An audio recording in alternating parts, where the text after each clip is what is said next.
This Week in Startups is brought to you by DigitalOcean. DigitalOcean is the fastest growing cloud infrastructure provider built for developers. With state-of-the-art data centers around the world, DigitalOcean is laser-focused on its mission to simplify infrastructure for development teams. Visit DigitalOcean.com/twist and get $10 credit to spin up a server in 55 seconds. And InVision. Find out why so many hot startups are using InVision to prototype, present, and collaborate on design in real time. Sign up for a 90-day free trial today at envisionapp.com/twist. That's what it's all about, man. They said money is the root of all evil. What? Funny how it feeds my people. We ain't gonna live like equals until we get the money, spend the money, and defeat you. Yeah. Money is the root of all evil. What? Funny how it feeds my people. Yeah. We ain't gonna live like equals until we get the money, spend the money, and defeat you. Hey everybody, welcome to This Week in Startups. Today on the program, I'm going to talk to two developers from Vancouver, Canada. Now, many of you follow me on the twitter.com/Jason, and I put out what I call a request for startup, an RFS. And I said on January 2nd, hey, would anybody like to build this startup? It's in the startup I would use, and it's a startup I would probably invest in if somebody built it. And so I did this request for startup. I said I would pay $20 a month, $250 a year. I'm reading my tweet. And what the startup does is you rip every video, every GIF that my followers tweet. And really what I meant was the people I'm following tweet, and put it into my cloud storage. So I put this out there, and a bunch of people started building it, and and I said, yeah, this would be pretty interesting because when we're on Twitter, right, we have all this media going by, a lot of funny GIFs, a lot of interesting videos, but they just go by and you never see them. What if you stored all that like a press clipping service, and you can go through it really easily, and then you could retweet it or post it to other media? I thought that would be a pretty interesting idea, especially if you worked in social media. If you're a social media manager, a content manager, you've probably seen this problem. Well, lo and behold, Kirill and Oleg Zdornyy. Did I get that right? Zdornyy? Perfect. Okay, there you go. So Kirill and Oleg, welcome to the program.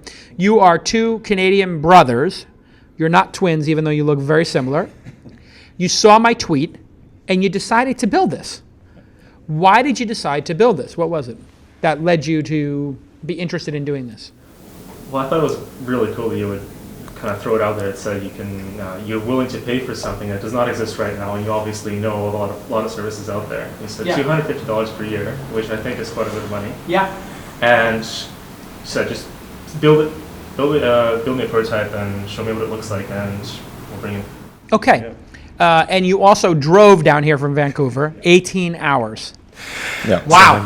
Like And you just got here today? Yeah. Well, last night. You got here late last night. Okay, cool. And you're going to stay for the incubator and hang out? Well, hang on. Okay, cool. Awesome. All right. So you call it Cheshire, like the cat. Why don't you show me what you built? Because I saw it on Twitter, and boy, was I phenomenally impressed. But how does it work? Show me. Yeah. Give me a little demo here. So this is what you get when you go on Cheshire.tech. And this is the splash page that explains what the product does. And we saw a few prototypes submitted to your request. Yeah. And they were demonstration of technology, showing how it works, but we actually want to give you a real product that could be sold. Uh-huh. So we branded it, made a domain name, we explain what it does, sign up with Twitter. And what's the domain name for this? For people who are Cheshire.tech.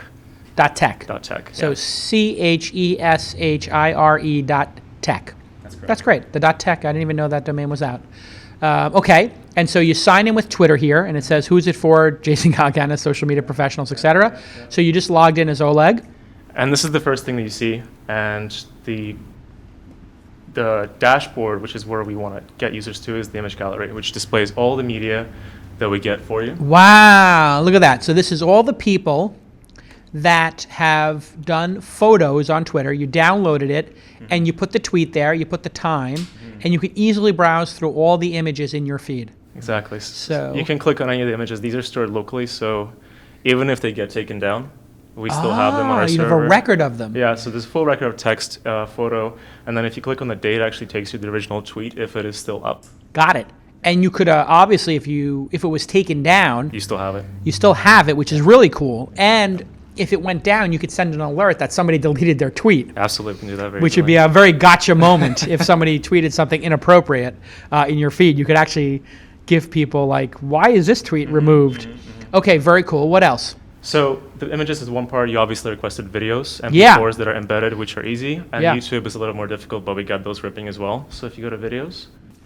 Okay, so you showed me the images. That's cool. And you have not only all the images, but you have the tweet, and you're storing it locally in the cloud, so I don't have to worry if the person deletes it. I have a copy of it. Yep. And I could take all these images and I could put them into my iPhoto or anywhere I want to, but that's pretty amazing. Now, what about videos? Because videos, it's particularly frustrating because I would like to just see all the videos from my feed in one place. And sometimes I want to re-upload those videos to places like maybe Instagram or Vine, or to my own Twitter handle I want to upload them. And so it's really frustrating. There's no way to right mouse click on anything and get to those images. So show me what you did in videos here. So on videos, any video that we downloaded and ripped from each tweet is playable right from the browser. Wow. Every single one. I have a copy of, now you're using the example of the Academy Awards actually downloaded a video. They have some short videos, 6-second videos or whatever. So I actually have a copy of every video that, let's say, the Oscars uploaded.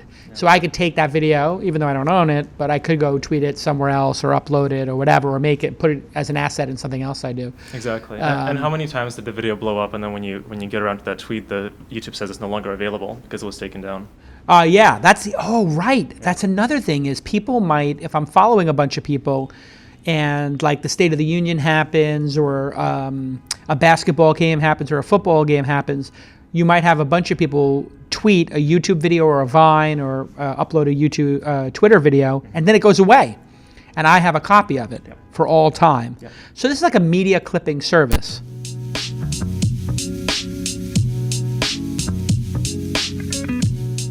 Hey everybody, I want to tell you about DigitalOcean. They are a longtime partner of our program, and we use them for our hosting here at This Week in Startups. It's the best place to get your application off the ground, and it's the easiest place to scale because they use these amazingly fast, awesome servers with SSD drives, solid state drives, and you can deploy them in under a minute, 55 seconds in fact. And of course, DigitalOcean has fantastic user experience that empowers developers and helps you build and scale web applications. You can do customized infrastructure, or you can just choose from a one-click deploy of a popular image, things like Node.js, Magento, Docker. It's a really simple API, and they've got over 550,000 developers deployed on their infrastructure. It's amazing. It's very straightforward pricing, too. That's why people really love it, especially startups. Plans start at just $5 a month. So you can get started and play with it right now. And with hourly pricing, you're only going to pay for the resources you actually use. You get one monthly bill, so it's super easy. Clients include TaskRabbit, Universe.com, Flywheel, Compose, us here at This Week in Startups. And it's really full circle for us here at This Week in Startups because I had Mitch Weiner on as a guest caller on This Week in Startups, 4 or 5 years ago. And then he went on to found DigitalOcean, and now, he has come back and paid us back by sponsoring the program, and I want all the loyal listeners out there who appreciate This Week in Startups to go give DigitalOcean a try. Go to DigitalOcean.com/twist, DigitalOcean.com/twist for a $10 credit. Go ahead and get that $10 credit at DigitalOcean.com/twist. And they're giving a huge credit to all of our incubator companies. Thanks again for that, and thanks for DigitalOcean just sponsoring independent media like This Week in Startups. We couldn't do it without you. Let's get back to this amazing episode.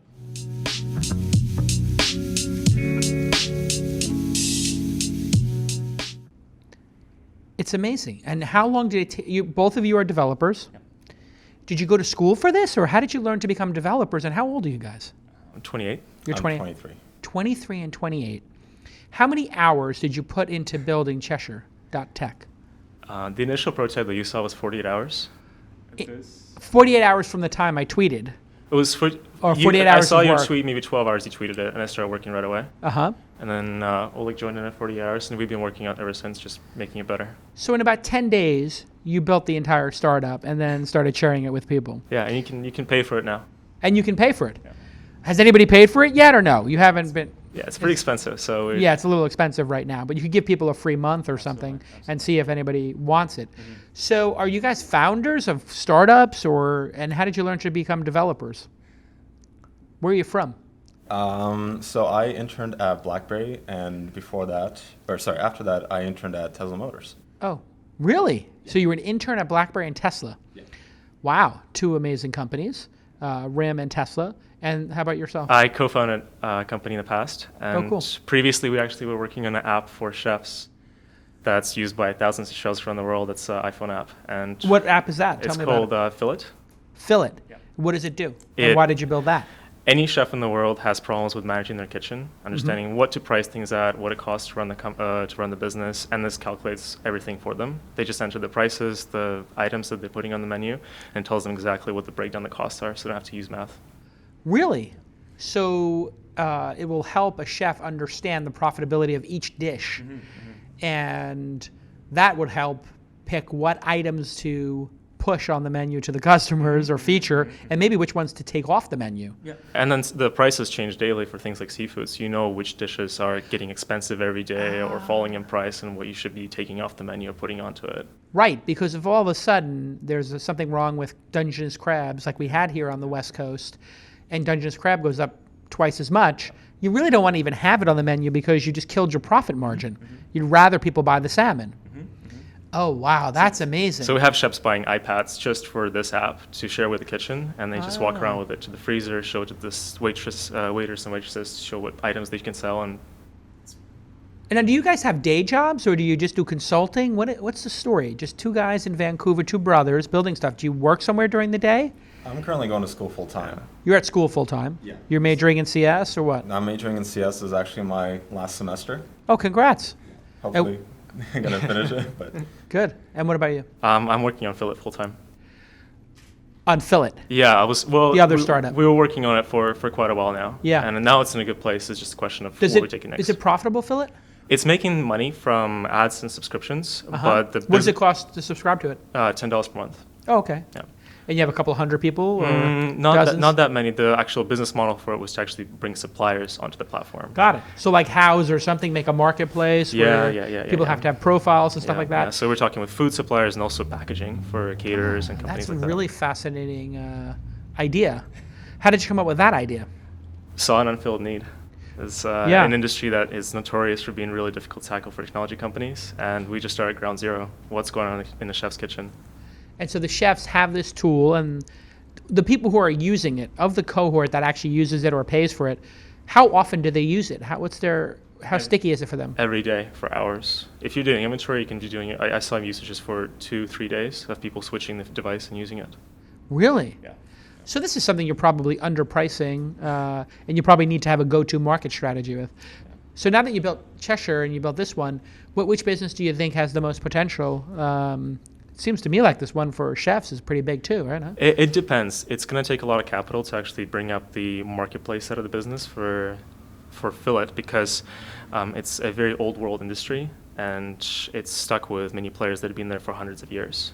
How do they do it now? How do they do their pricing and their costing? Do they have computer systems for that? Pen and paper. Pen and paper. Fax, text messages, and a salesperson drives over to your restaurant with prices for the day. Wow. Yeah. So if you could get the supply side to put in the prices and trickle it down to the menus, it could just send alerts to people and say, by the way, salmon's up 20%, all fish is up 20%, and beef is down 17%. You may want to do like some kind of beef special or meat lovers, whatever, to get people to steer towards that on the menu. That's the idea. The idea, because we would have access to any warehouse, any food storage system, any kitchen in the world, and be able to predict when the prices are falling or rising, what is the most popular thing to be buying in this geographical area, and we can look at the movement of food around the world. Now with Cheshire, when I tweeted it, did I crash the system? Yeah. Oh, sorry about that. Pretty much instantly. Oh yeah, well, that's bound to happen. Would you build it on Amazon Web Services or AWS. IBM's cloud or whatever? Yep. So now to run this it's pulling. Is it pulling all of my followers or people I follows? People you follow, but Right. that's because I saw your subsequent tweet, which said Yeah. follow, and then I didn't know which ones you actually wanted. But Yeah, like my followers, I don't want to know what they're tweeting. We can do your people specifically. you follow. But the who I follow is the big one. Yeah, we can do Right? both. You can do both. Yeah. People you follow and whatever. And then you put in a secret feature, didn't you?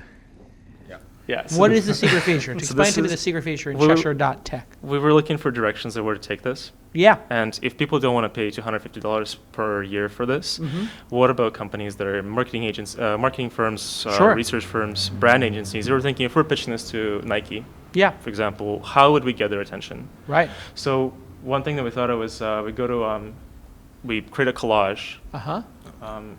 of everything that is shared for your month, your week, Got it.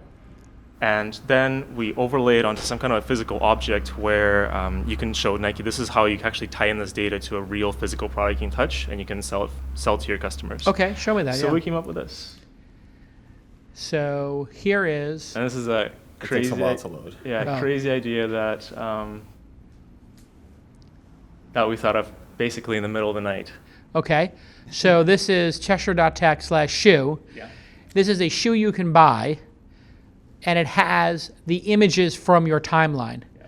So you've basically taken the images from my timeline and you superimpose them on a shoe. Yeah. And they can, is that because they have a? Do they have Nike put images on a shoe API or something? And you just did that, or you just made this 3D model to do this? We just made we borrowed the 3D model from the artist. He's actually on the bottom there. And then we just put a texture over top of it. Hilarious. Yeah, so we didn't know if it was going to go anywhere, but it's something that we can see someone paying for. It's crazy. It is a crazy product. It's not going to work, but it's crazy. I do think that something that would work, however, would be for you to do Cheshire.tech/Nike/Jason/whatever and show all the media that person has shared, and or what their followers have shared or what the people they're following have shared. So sort of like in the TweetDeck app, you can see what I can look at another person's feed. So if I want to see what Mark Andreessen sees in his feed based on his followers, I can put that as a column in, or if I look at This Week in Startups and who they're following, I can see what their home feed looks like. It's super powerful because you don't have to do the curation on the feed. Yeah. So that would be super interesting to see, like, oh, of the people that Obama's following or whoever, what media are they sharing? Got it. And the other thing that's very interesting is now that you have all these videos, you could actually stitch them together into one long video.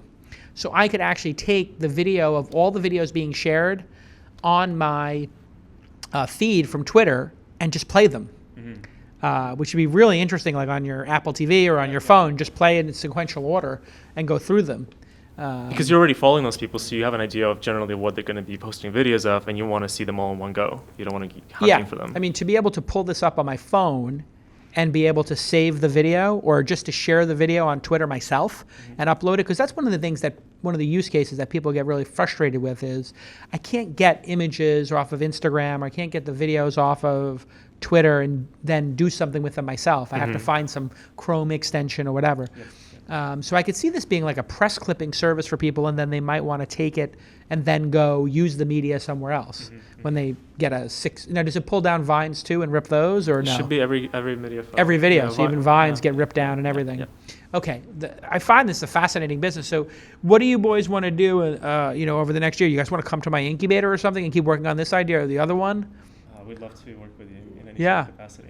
Yeah, so I think this is what I love is that you guys showed such massive initiative.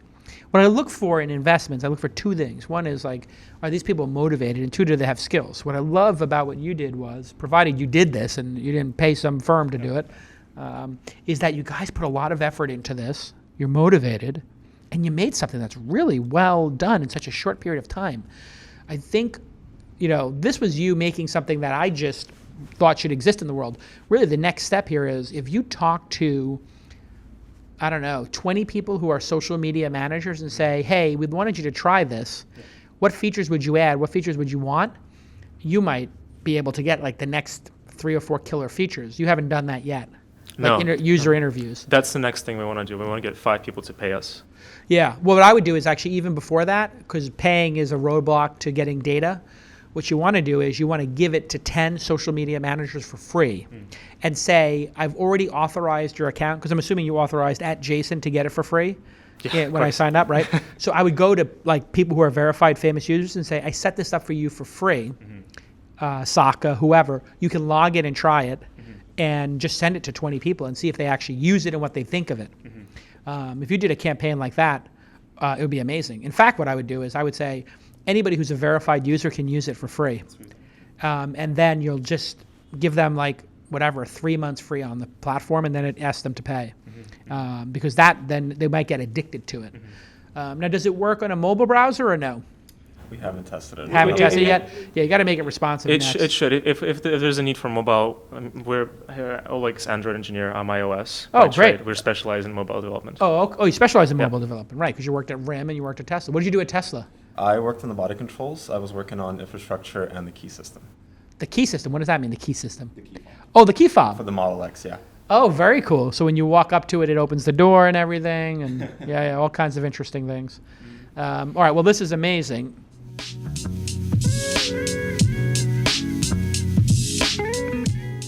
Hey everybody, let me tell you a little bit about InVision app. I use InVision app all the time with my designer, my product manager, my growth team to share mock-ups of our products. We take those mock-ups and we design them and we send them to clients, to partners, to investors. And we say, here is an InVision link. Open this on your iPhone, on your Android phone, and you can click through and see what this product that we're making is like.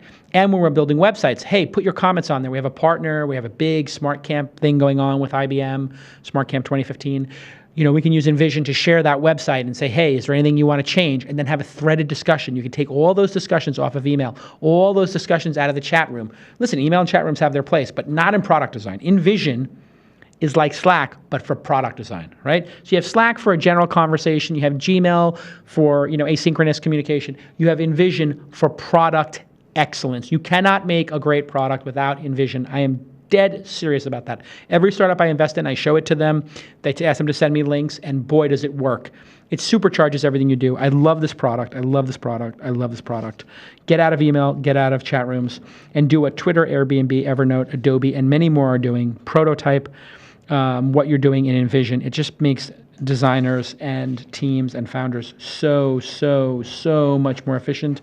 Go to InVisionApp.com/twist for 90 days free. That's their starter plan, free for 90 days, only at InVisionApp.com/twist, InVisionApp.com/twist. And everybody thank InVision App on Twitter. I thank them for making a great product and for supporting independent media like This Week in Startups. Let's get back to this amazing episode. Everybody go check out Cheshire.tech, and you can follow the boys. Their Twitter handles are Kirill, ZKIRILL, and Oleg ZD on Twitter, and Cheshire.tech. And is there a Twitter handle for Cheshire too? Yeah, Cheshire.tech. Cheshire.tech. Yeah. It's really good branding too. Like having always picking an animal is super fun. I am super impressed with what you did, and you're going to come to the incubator tonight, and you get to audit the incubator. You're excited about that? Oh, absolutely. Yeah. That's great. You get to meet the companies, and then I'm going to get you both a pair of tickets to come, the Festival Plus Pass. You get to come to two of the dinners.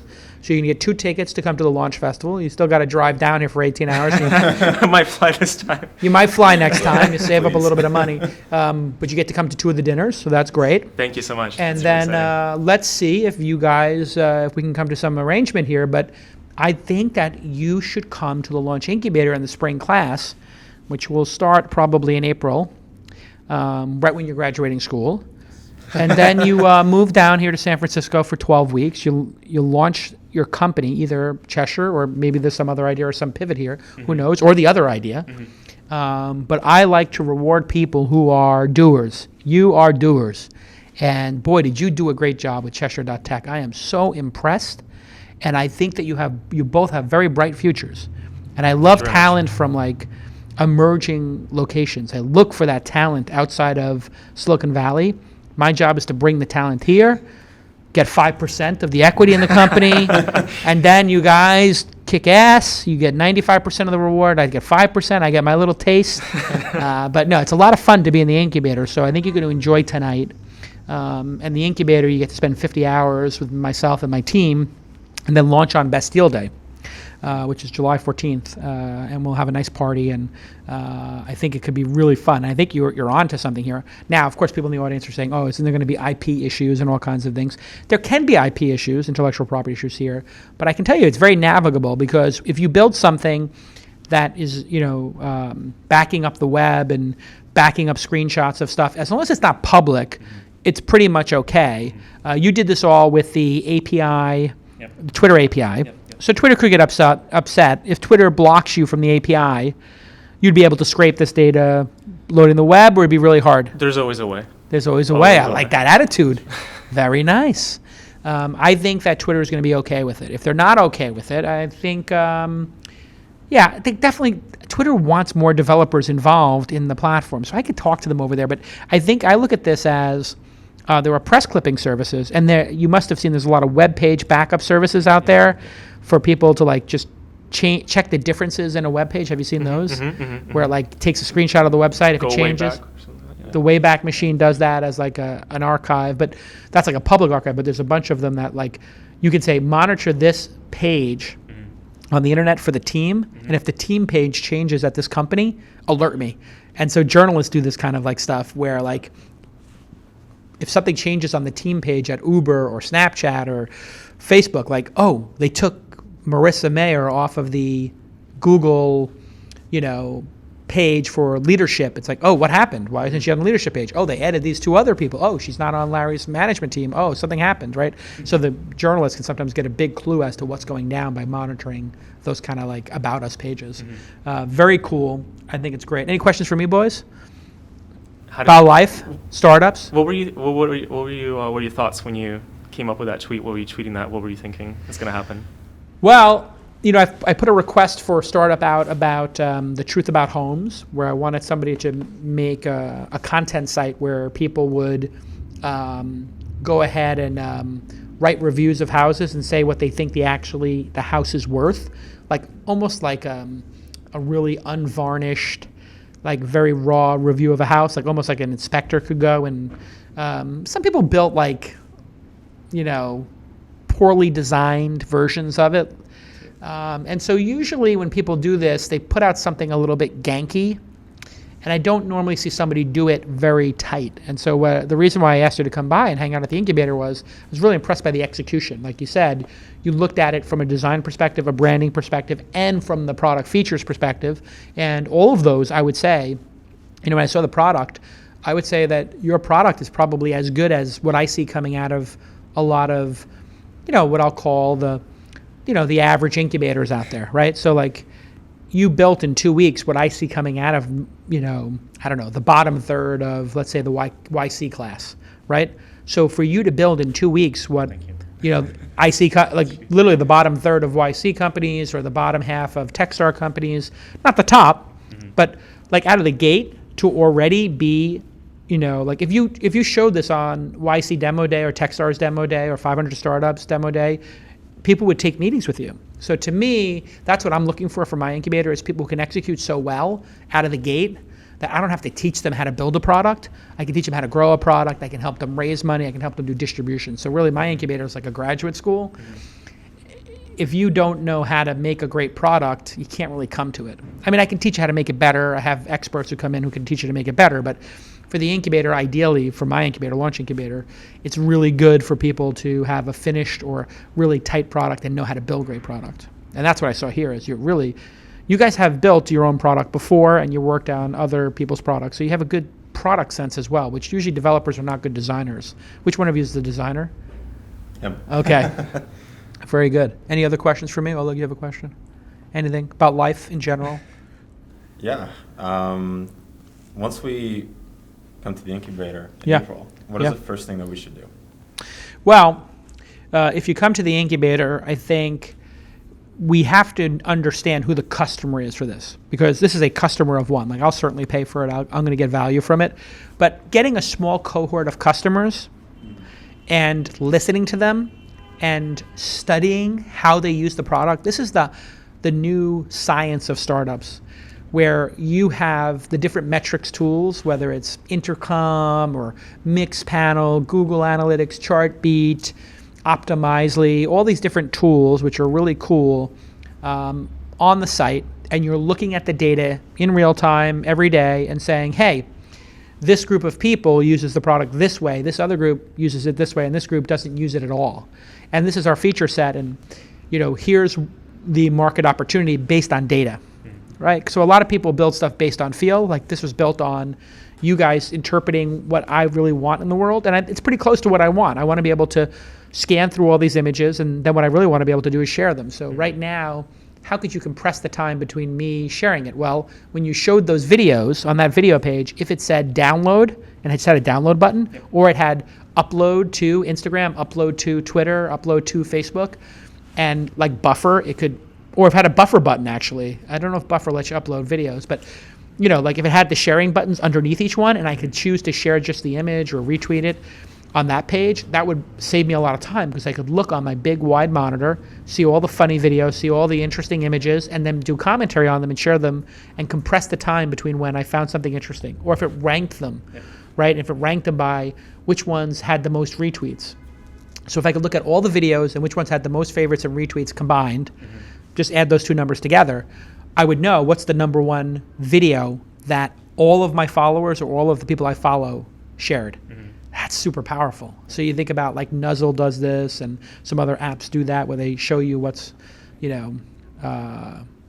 really trending, and that's super powerful too. So really interesting.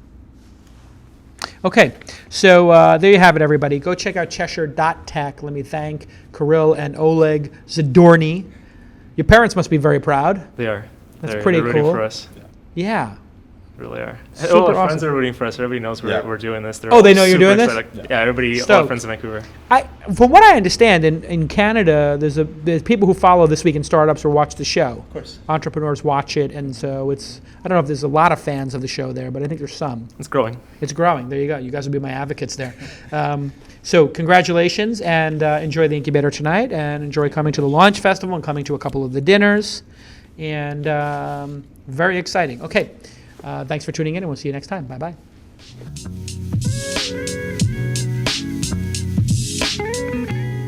Andy is just a tireless champion of growth and startups. He's just awesome at what he does. Really gets into the nitty-gritty. We've been invested in a couple of companies together, obviously, a dozen or so.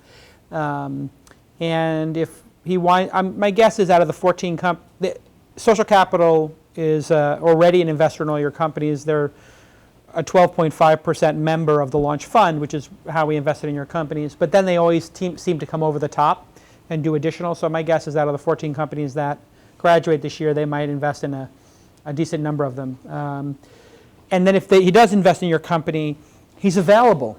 And he sits down and does sessions with these companies, and you meet with them. And Brilliant is one of the organizations I introduced Chamath to. And Brilliant, you spent a bunch of time growing that business. We did Better Health together. That didn't work out, but we tried really hard in a really difficult space, healthcare. And I saw the work he put into it, even in failure. He did a great job. So he's just one of these, guys who I know is in it for the right reason and works really hard. So give him a big round of applause for giving up his Thursday for you guys. It's going to be recorded, yes. And this is only is this going to be an episode or only to be shared? Yes. This is an episode of This Week in Startups. Okay. Yeah. Okay. No. No. Save your questions for afterwards. Okay. Steve. All right. Well, no questions. Until after the end. Until after. Thanks for having me. Really feel really welcome to be here. You guys are an awesome audience. So I don't talk publicly a lot, but for Jason, I'm willing to make an exception. I wanted to share with you some major keys to mobile growth success. I've been following Jason on Snapchat, and I know he's been using that emoji, so I thought it would be relevant for today. A lot of what I'm going to talk about today is what we've learned working deeply embedded in our portfolio companies. So just to give you some context, let me back up. The reason I wanted to talk about this topic is, we've got sensor businesses, hardware businesses, web, mobile.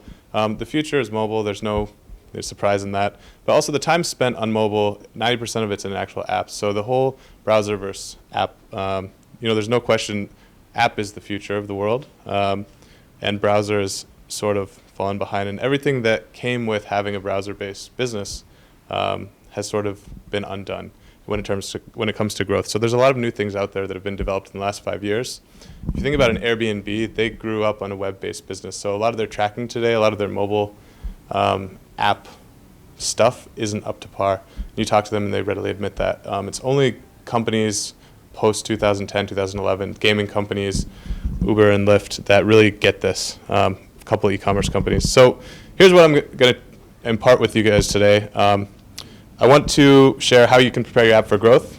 There's a lot of things you should do before you launch it. So before you get to demo day in 2 months, all the app marketing tactics I think you should employ off the bat, and then what you can learn from success and failure of some of our companies. So wanted to walk you through today introduction to Social Capital. We've evolved a lot over the 5 years of our existence and the growth team that I'm a part of. I'll give you a little bit of a primer on web versus mobile. This isn't a history class, so I'm not going to go too deep there. And then tracking technology. It's super important. Everybody glosses over it. No one puts it in their app, and then they regret it later on down the road when they lose a ton of data. So it's actually super important for you guys to start doing this now.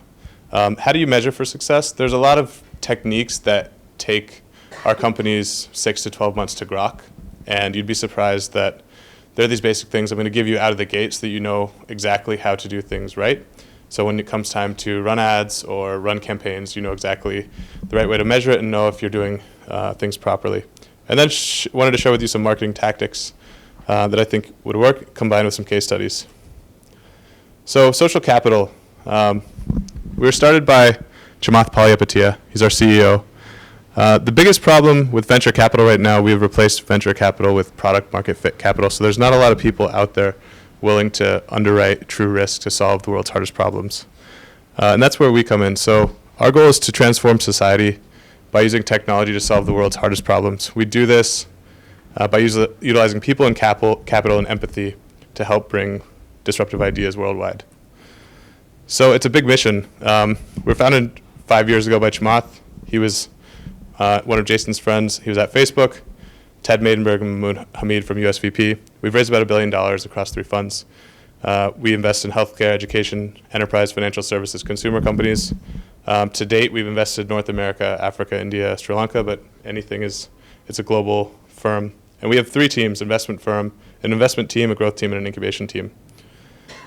So 27 people in the investment team, a lot of backgrounds. Growth team's 8 people, dedicated people. Most investors out there that claim to help their companies don't actually staff for it. So to me, it's a super differentiator whether an investor that you're talking to actually backs it up with real people. Here's 6 of the 8.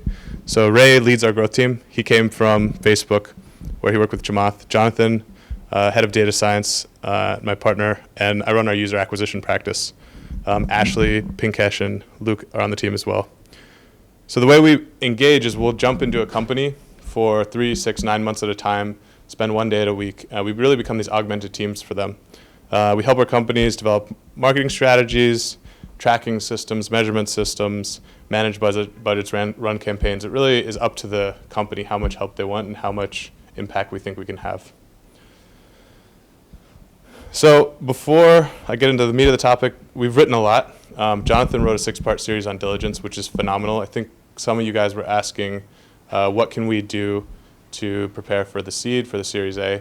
This will tell you exactly how we're going to analyze your business at the Series A and Series B and beyond. So I highly recommend you read that.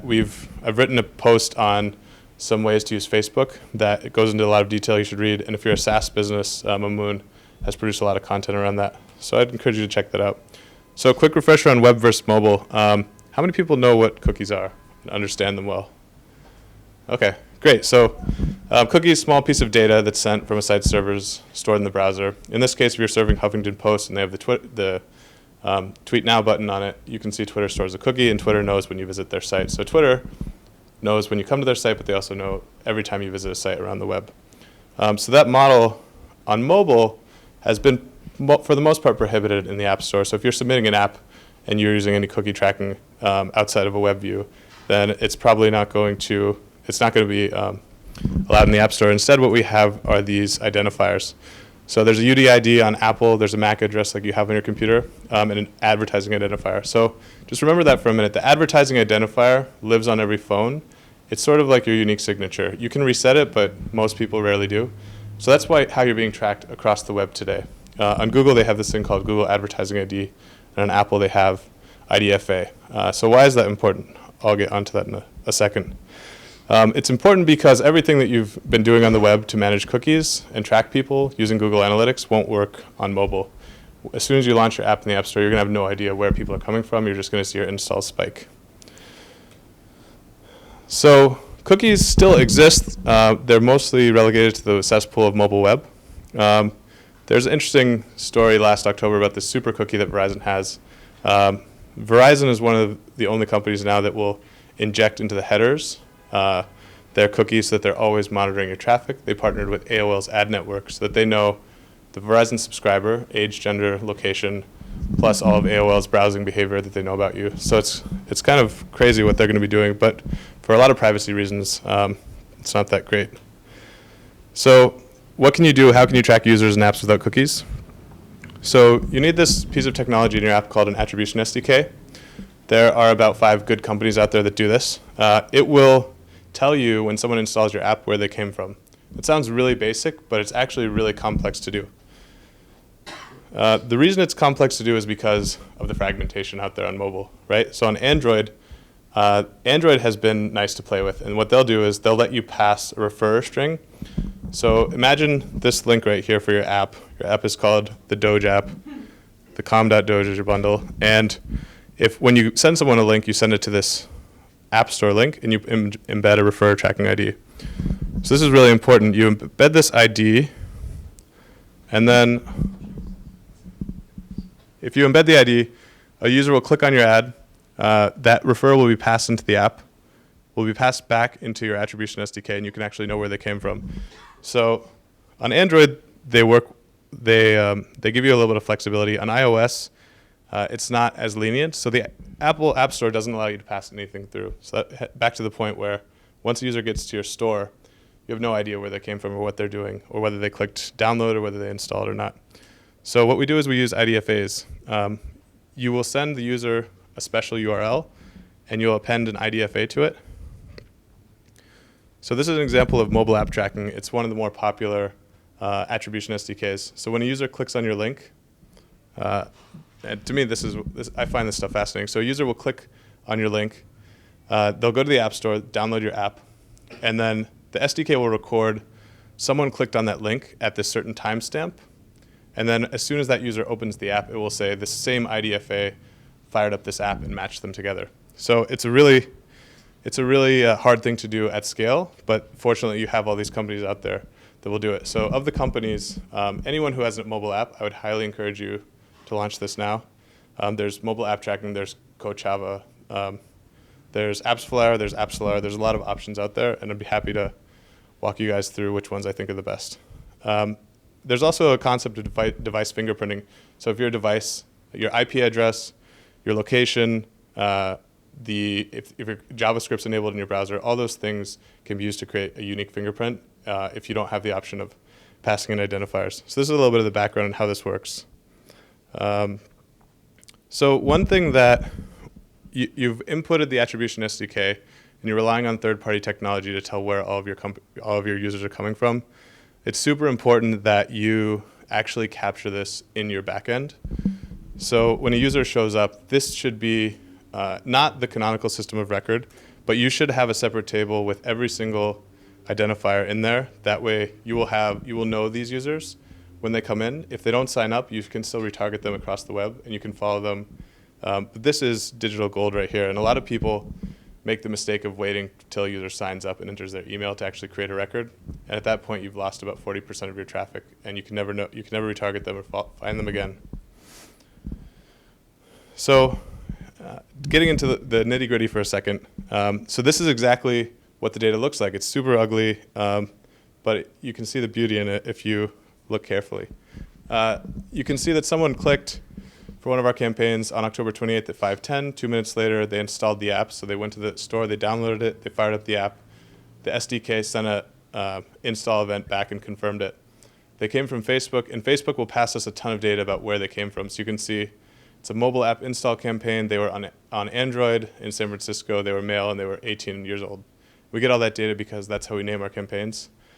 The creative that they clicked on was this creative called Jason Fox. The country was in the US. All the different stuff is there. So this is sort of all the background, all the prep work you need to do to be able to track where users are coming from. And that's important because in terms of measurement, you want to know which campaigns out there are working and to what extent they're working. So 2 concepts I wanted to impart on you guys today that not a lot of people really grok at this early stage. It's view-through versus click-through attribution.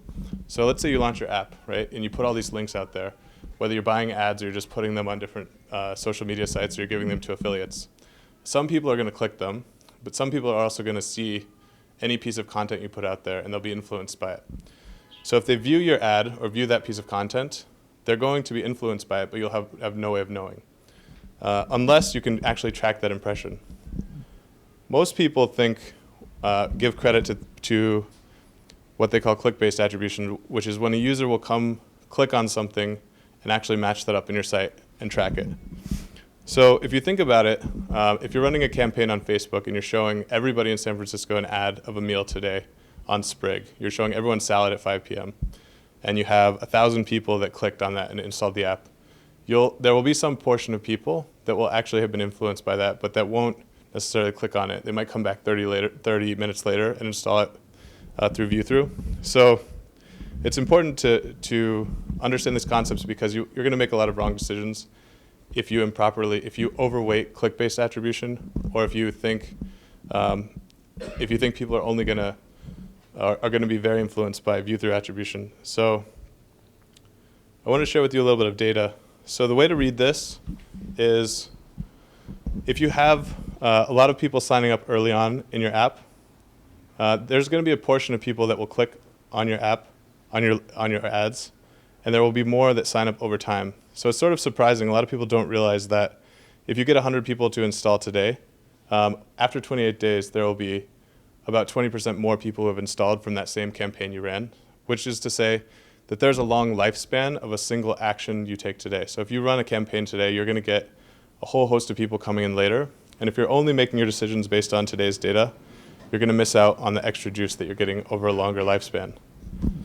So said differently, as a marketer and when we're running campaigns, we care a lot about this because when we're looking at the effect upfront across Android, San Francisco, Chicago, we can see that like a campaign that's $11 in the first day is actually going to improve to a $9 cost per install because we're getting that 20% lift in actual installs from that exact campaign.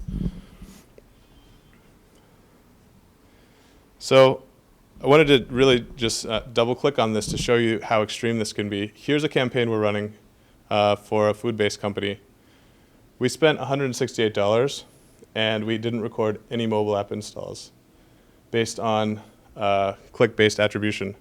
But when we added in view-through attribution, it's $168 generated 31 installs, and we had a $5 cost per install. So if you're naively just looking at all the clicks, which is all you can track in your database based on these attribution providers, you're going to be making wrong decisions. And when you combine both of these concepts together of click-based and view-through attribution, you can actually see that this is a really effective campaign, and we can continue to double down on it. So one of the problems, though, is when you start to scale your app, a lot of people want to run ads on MoPub, they want to run ads on Twitter, they want to run Facebook, Instagram. All these things are influencing people in different ways. So if you're only running one channel, you should only apply view-through attribution credit to that channel. But if you're running on a lot of them, it gets a lot hairier. Another thing to think about for those of you that are monetizing or have some form of LTV, right? And LTV doesn't have to be in revenue. It can be in cumulative social actions over time or cumulative actions over time. It's important that you don't define your metric narrowly up front. So if somebody comes into your app and you want them to do X behavior, order a meal, but they don't do it right away, you might say this campaign's not working, this referral program's not working because they're not behaving as I want them to in day one. This is an example of after 90 days for this certain company. We can see there's sort of this asymptotic behavior where a lot of people it might be slow to start, but they build up over time. This is cumulative revenue from a single person. The majority of the revenue comes after day one. In fact, very few people actually buy in the first session. So when you're thinking about measuring the effectiveness of what you do, think about what is the cumulative behavior that you want to quantify, and then how does that model out over time versus upfront making a narrow decision based on first session behavior. In terms of measurement too, so there's a concept that we use which I don't think a lot of people appreciate. When you're testing a bunch of different creatives or a bunch of different campaigns, this doesn't have to be limited to advertising. A lot of people will naively think, let me just pick the winner in terms of click-through rate or the winner in terms of conversion rate. We go a little bit deeper. The thing is, if you look at all these campaigns, we're running this ad called Cleanup BA. It got 400,000 impressions and had a 0.56% click-through. It wasn't the highest click-through, but it was the one that received the most volume. So you would think, okay, that one got a lot of volume. It's a pretty good campaign. It got some conversions. It had a 0.01% conversion rate. And these numbers are very typical. Like, you're not going to see 30% conversion rates or even 2% click-through rates.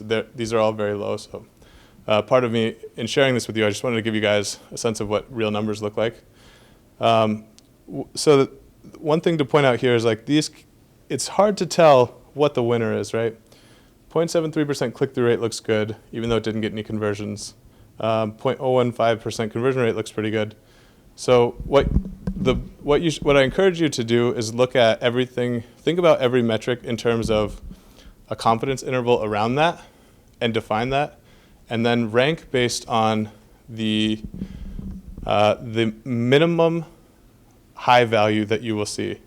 In other words, for Mike User Gen, this campaign we ran, they have the possibility for Mike is that he can get up to 0.032% conversion rate, whereas everyone else is their ceiling is capped, their upside is capped, but we don't know with Mike yet, even though his sample size is small, he's at 0.017%.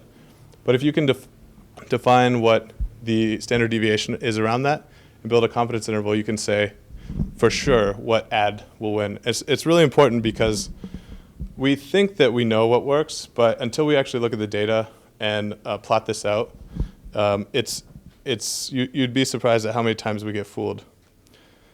Another way of ranking this is to think about, and any behavior beyond ads, this can work for your referral program too, to think about the minimum and the maximum range that this will generate. So in this case, here's an ad that had $11 cost per registration low and $20 cost per registration high. So most people will normally just pick the actual result, but what we're saying is you should pick the minimum high value of all of these campaigns. So you know this campaign about the Greasy Takeout Jason Fox campaign is going to be at most a $21 cost per registration, but it's likely going to come down. And you can say that with, in this case, 90% confidence, which is our confidence interval. So it allows you to make super informed decisions. You can be 100% confident that you're 90% confident in this case.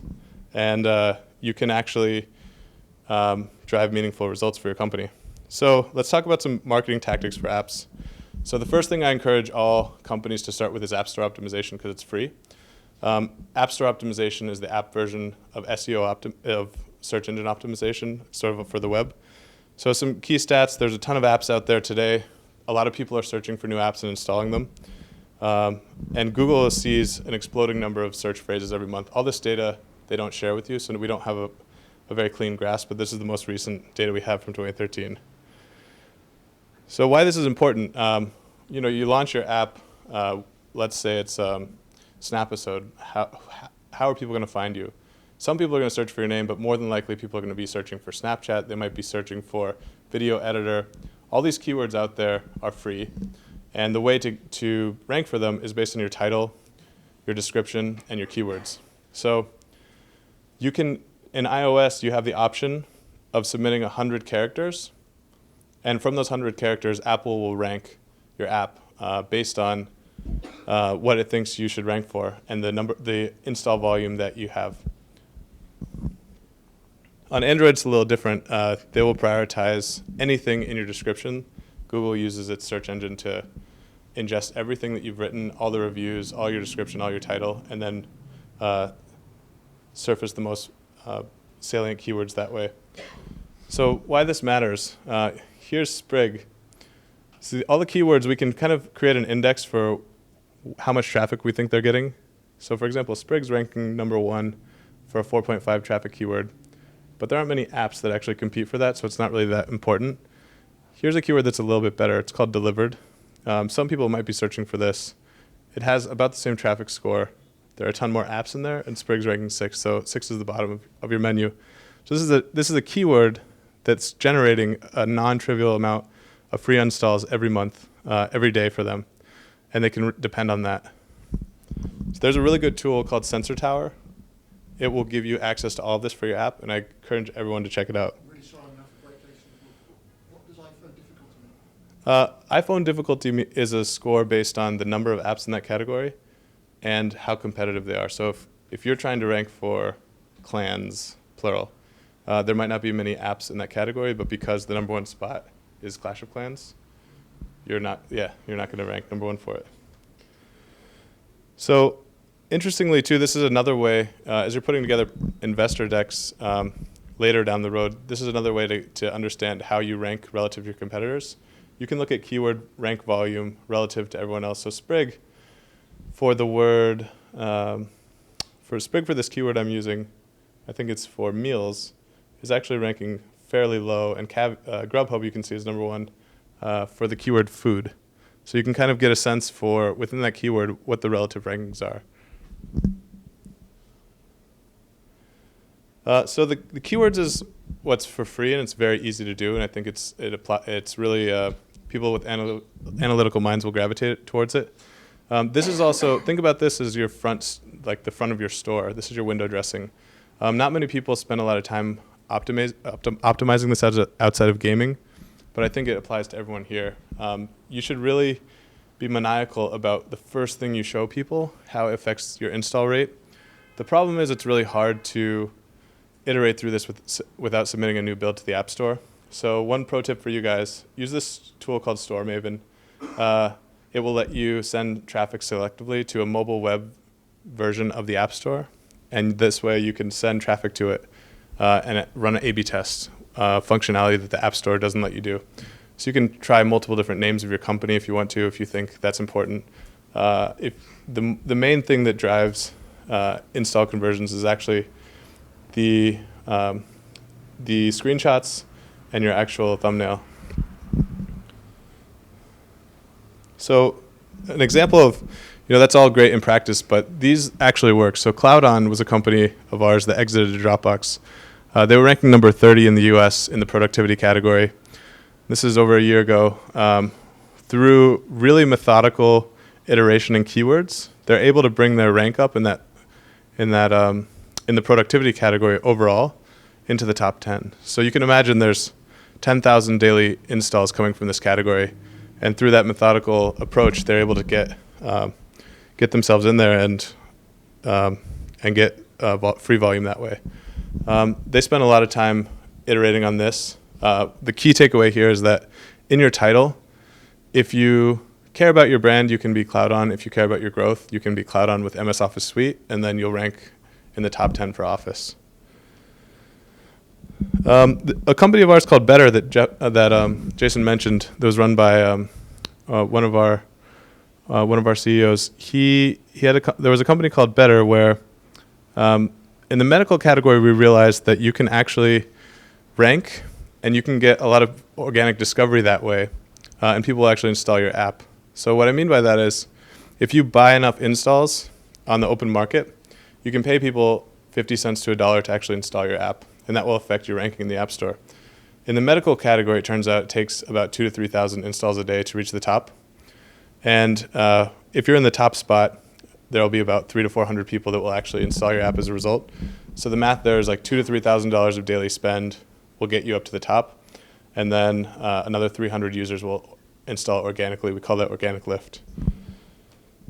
So just to understand how this works, on an hourly basis, your ranking will fluctuate.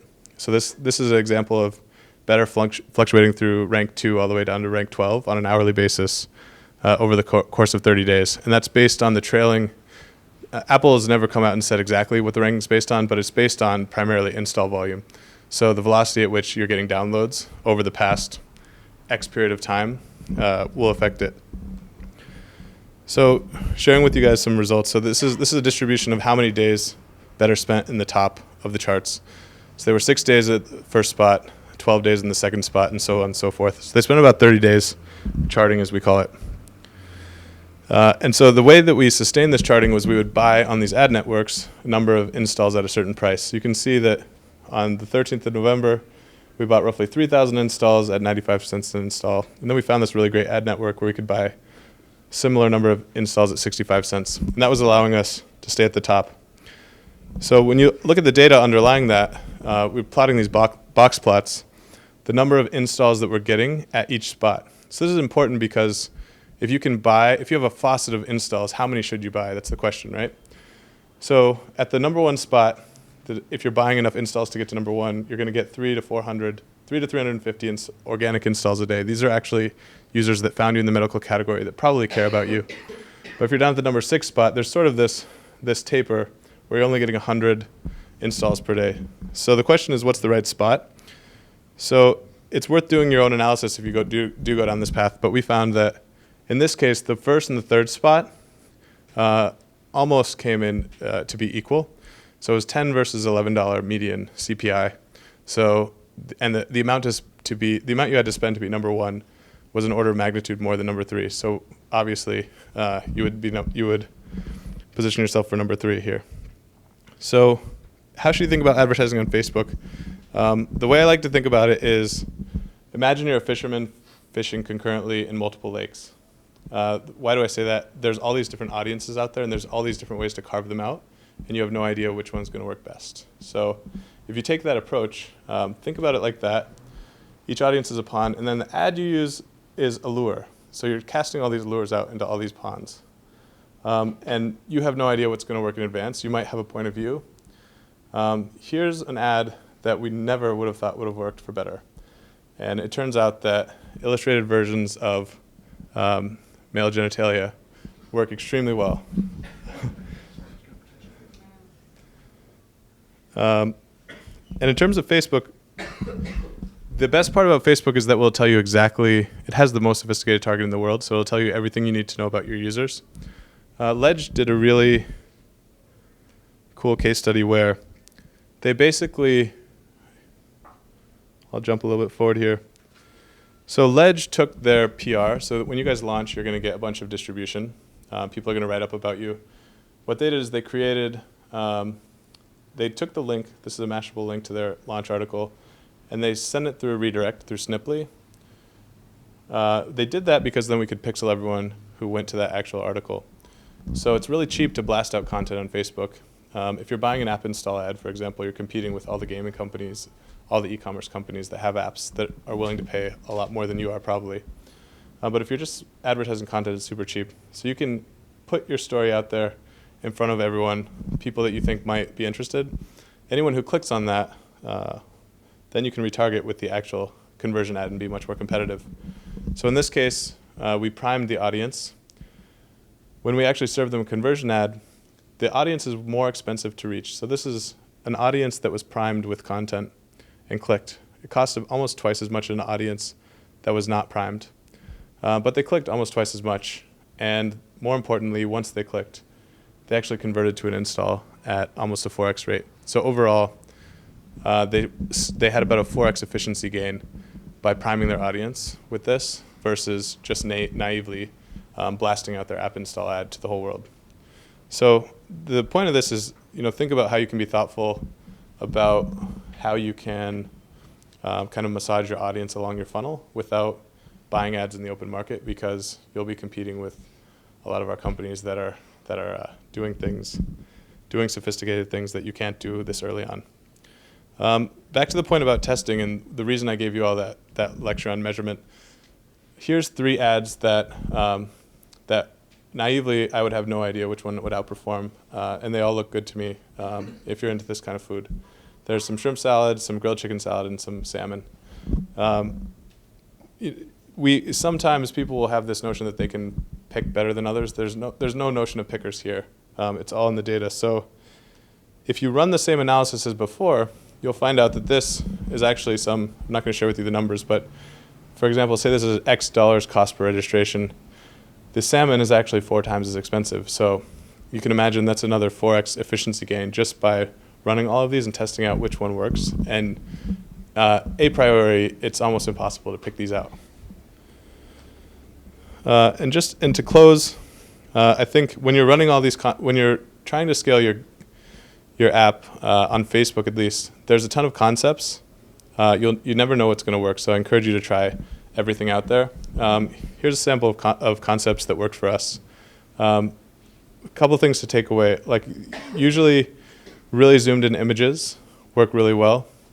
Things that people can relate to, and then oddball things that are going to get a lot of comments. So, for example, we have a home and garden service down in the South Bay, and we've been running all these ads of our gardeners, and people really like them.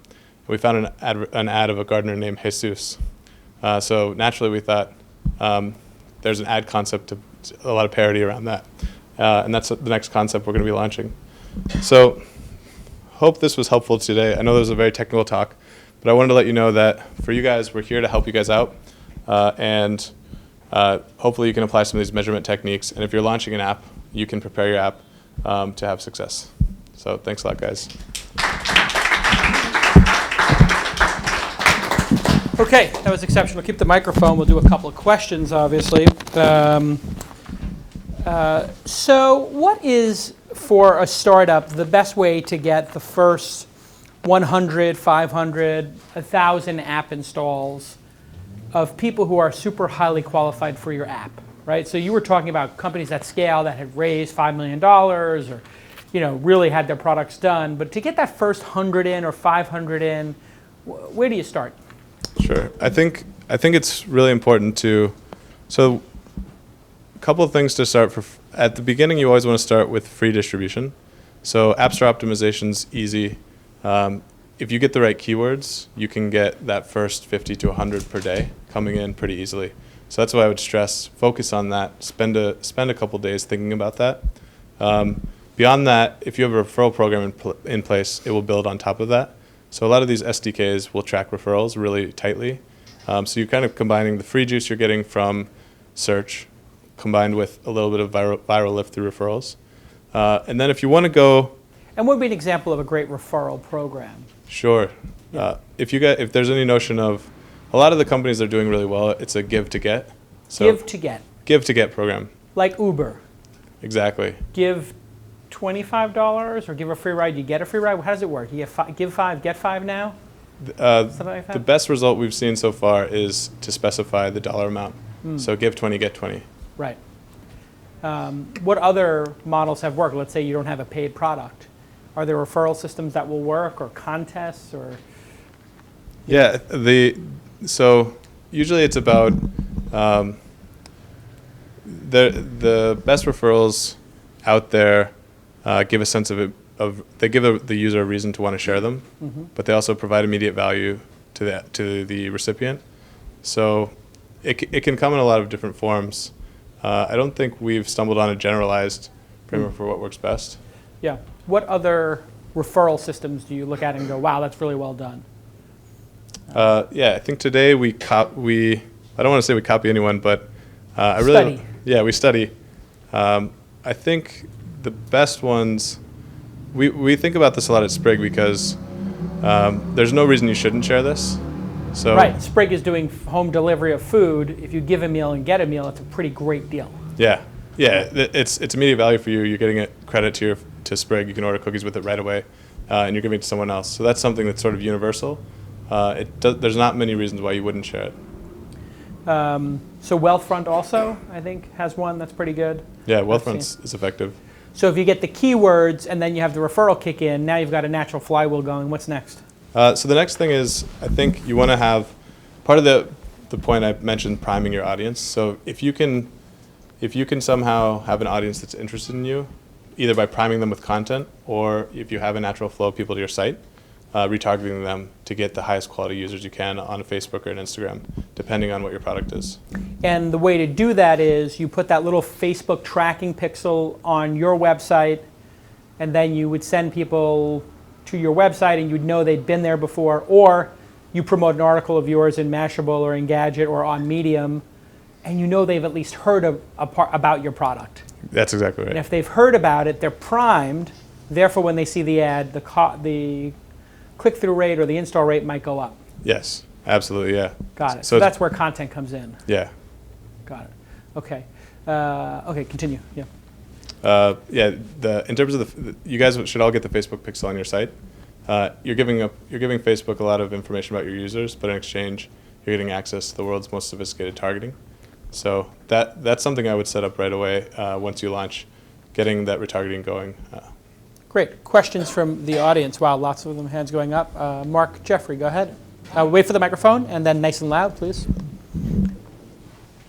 Hi, so for an app that's just starting off, and like Jason just suggested, doing Facebook marketing, what sort of budget is reasonable? Is it just absurd to do $100 here, $100 there? Do you need 2 to 3K to actually get results that are measurable and understandable, or can you do little experiments? It depends on what you're going for.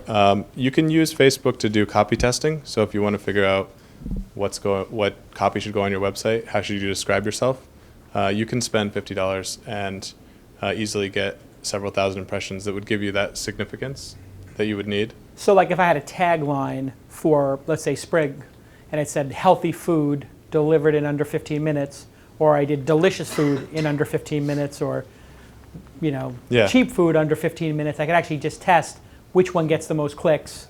I'm not actually trying to get people to order. I'm just trying to figure out which one they respond to best. Yeah, and it works really well for the 90-character limit of the headline, not so much for actual titles.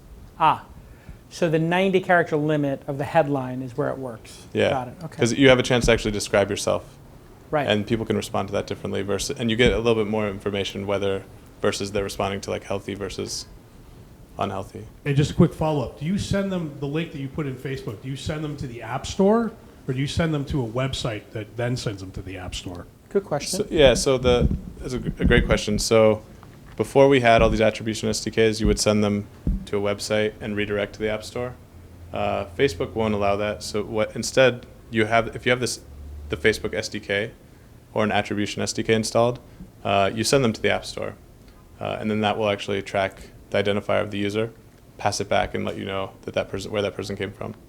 What is the average install cost today? Because we had seen like the install costs on Facebook were super cheap, 5 years ago, and everybody rushed in. And then I guess these Clash of Clans and other games with the big whales who spend hundreds of dollars a month just threw off the economics completely. So what are the gaming companies paying for an install on Facebook, and how does that impact everybody else with, like, say, a content or a networking app or a photography app, whatever, something that doesn't have monetization yet? Where does it put the installs? Oh, yeah, we're at a huge disadvantage. If you're not monetizing, if you think about it, it's a giant exchange, and as everyone gets more sophisticated and monetizes their app better, they can bid much higher than you. So imagine Machine Zone, they can bid $50, $100. Who is this? Machine Zone. Who's that? Game of War. It's a Game of War. Very hardcore app. So if you think in a home buyer, a recent mover, if you want to bid on someone who's a male, 30 to 40 years old, and you think, okay, that's my ideal customer, it's probably Machine Zone's ideal customer too. There's a possibility. So for that same piece of ad inventory, you're actually bidding against someone who's willing to pay 10, 15 times as much as you. Always with a microphone when we're doing this, so run the microphone over, but continue your answer. Yeah, so the way to get around that is to find really targeted audiences. You're going to have to pay, the point is you're going to have to pay a lot. So the more targeted you can be and more thoughtful you can be in advance about who your customer is, you're still going to be paying the same actual price for the inventory, but your conversion metrics should be a lot higher, which would back out to what you actually want. Great. Okay, perfect. Any more questions from the audience? Who's got questions? Okay, let's wait for the microphone. Get that question on my. I know you talked about Facebook, but what about other channels like Twitter or social networking? Like, what's the effectiveness there? Yeah, most of what I've given today is from a U.S. perspective, so I can't speak too much outside of that. Twitter is an unfortunate ad platform. It has a lot of potential. It's not up to snuff about Facebook. Think about everything Facebook knows about you. I really think of Facebook as a targeting platform because it knows on your phone, it knows your location, it knows everywhere you go, and then everywhere Facebook is distributed across the web. Twitter knows your interests, it knows what you're doing in real time. So head-to-head, Twitter's better for real-time things like imagine if you wanted to advertise during the Super Bowl concurrently. That's where Twitter has a slight leg up because you can actually force yourself to be in the feed. But outside of that, almost every company we start off on Facebook. Instagram is a part of Facebook in the ads editor. So as an advertising product, it's very easy to launch on there, but it's not relevant for all brands. I heard Instagram isn't converting for app installs. Is that true? Instagram's working great for a couple of our brands. Oh, okay. And under what circumstances Instagram makes sense? The median age is younger, so it works well for very visually stunning product-based images. So I haven't seen a lot of success for services out there. For example, B2B services don't work as well. Food-based apps, things that are very consumer-focused, work really well. So visual, consumer-focused, so a game. Like I keep seeing the Arnold game. Oh, yeah. Like coming up all the time. Yep. You suspect it's working for those kind of people who have short videos and very visual stuff. Yeah, either that or they know that they can pay a ton for you based on some lookalike modeling they've done. Got it. Another question from the audience? Okay, let's run the microphone over. I was just curious on the strategy of like buying installs. It seemed like reviews have something to do with a little bit of ranking too. And is there any fluctuation of buying too many installs without reviews and that affecting you negatively? That is on iOS or Android? On either. I was just kind of curious. Just because like for iOS, like when we do an update, like until it gets X amount of reviews, it's not even really showing up. And so there's some kind of a piece there where it's actually helping the ranking. So I was just kind of curious if that was something that. Yeah, I've never seen you being penalized for having too many installs without reviews. For example, you had 1 million installs and not a single review. It's going to prioritize the velocity, but the reviews will help your conversion, and they show up across the web. If you're advertising on Twitter or on Facebook, you'll see the actual review star in some cases. So if you don't have any, it can penalize you in terms of the conversion rate. But I've never heard of it impacting your rank or your discoverability. Awesome. Any more questions from the group? What non-traditional platforms do you think have potential in 2016 since you have so many people flooding into these markets? Email marketing, content marketing, street teams. Is there any other things that you think are channels that are not burnt out, not hyper-competitive, where startups can maybe get installs for a couple of dollars rather than tens of dollars, right? Because it seems like if you get installs on Facebook, you're going to be in the $10 install range, $20 install range, which is quite expensive. Where do you think the opportunities are out there? Sure. You always want to match your product to the platform. So there have been a lot of sort of obvious in hindsight, but female-focused e-commerce apps do really well on Pinterest right now. So there's, I think, for that genre, Pinterest is going to work really well. And does Pinterest have an ad network now where you can put the stuff in ads, or are people just putting content up? Yeah, there's an ad network. Yeah. So you can actually buy pins. Cool. I think stepping back broader and going outside of mobile for a second, we're seeing a lot of success with using Lob for direct mail. So it's sort of going backwards in a way, but through API you can enable all this very personalized direct mail. So for example, in the case of a home, if I know where you live, I can send you information about you and everything you've done on my site. So if let's say I was an education company and you browsed 3 lectures and you watched 2 videos, and then I had your address either for billing or I had it in the lead gen form. Based on all those details, it's for 70 cents you can create someone a super personalized report card or anything that they did and send it to them in the mail. Through what service? Lob? There's a company called Lob that does this, yeah. How do you spell that? LOB. LOB, Lob. Yep. Like lob something in. So there's a company that'll take your database, look at what behavior somebody did on your site, and then send it to them in mail. There's one step where you have to figure out what you want to send them, but yeah, you can send them anything in HTTP. Nextdoor did a really good job of sending invites via postcard, right? Yeah, Nextdoor was one of the early users. Got it. So this is like literally sending print mail to people Yeah. for $1 or so, and then hoping that 1 out of 10 install the app? 1 out of 10 might be high, more like 1 out of 30. So it's still expensive, but it can be very effective.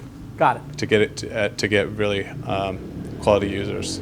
Have you seen any startups do in-person live events, networking mixers like Yelp did in the early days, and actually make that work to, get people to install stuff at less than $25 an install or $20? So it sounds like I could buy somebody a beer for $5 and get them to install an app. Is it crazy or no? I haven't seen it. I spend most of my time thinking about how do you find scalable channels. Yeah. That said, so back to the average install price, we can get down to $4 to $5 pretty easily. If you take advantage of video format, I've seen companies get down to 90 cents. Video. So doing video on YouTube or Facebook? Taking advantage of the video app install ad. So if, like the Arnold ad example you were referencing. Yeah. Not sure exactly what the cost per install of that is, but we've seen some that are really catchy that kind of showcase the app behavior. Not what you traditionally think of as, here's my app demo. Yeah. Getting down to like 80, 90 cents for a teen demographic. Got it. Yeah. Awesome. Okay, any more questions? Let's hear it for Andy. Well done. Thanks, Ed.